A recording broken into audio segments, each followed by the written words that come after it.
सरकार ने अभी और जो फाइनेंस डिपार्टमेंट ऑफ फाइनेंस ने इंट्रोड्यूस किया है, क्या इंट्रोड्यूस किया है? यूनिफाइड पोर्टल, यानी कि सभी को एक साथ कर दिया है। क्या कर दिया है? फॉर एक्सेस करने के लिए अनक्लेम्ड एसेट्स को। फर्स्ट ऑफ ऑल अनक्लेम्ड होता क्या है?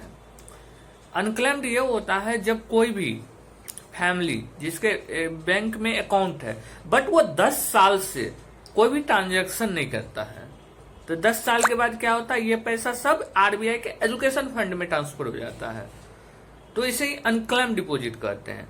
तो उसे ही अब फाइनेंशियल डिपार्टमेंट ऑफ फाइनेंस ने उसे क्या किया है?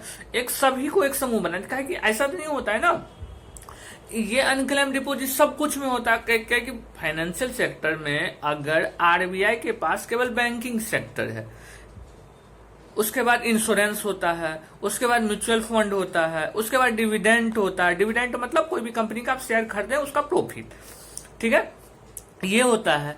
तो अब क्या किया? सबको जोड़ के एक पोर्टल बना दिया, क्योंकि सभी को प्रॉब्लम होता था कि कैसे पैसा निकाला जाए, और सरकार के पास हद से ज्यादा पैसा डिपॉजिट हो गया, अनक्लेम डिपॉजिट, क्योंकि लोग उस पैसा को निकाल ही नहीं रहा है बैंक से, तो अनक्लेम्ड हो रहा है। अनक्लेम्ड में आरबीआई अपने पास रखना पड़ रहा है, तो इसीलिए उसको जोड़ के एक पोर्टल बनाया है। उस पोर्टल का नाम है www.unclaimedassetsportal.in।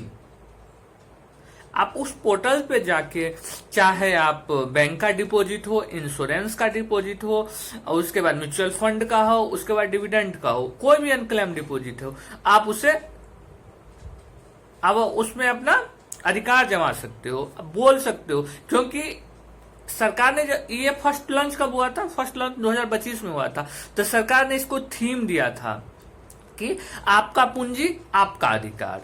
तो वही आपका जो अधिकार है, आपका पूंजी है, उसे आप जाके अनक्लेम्ड कर सकते हो, आप वो अपना पूंजी ले सकते हो। Thank you very much.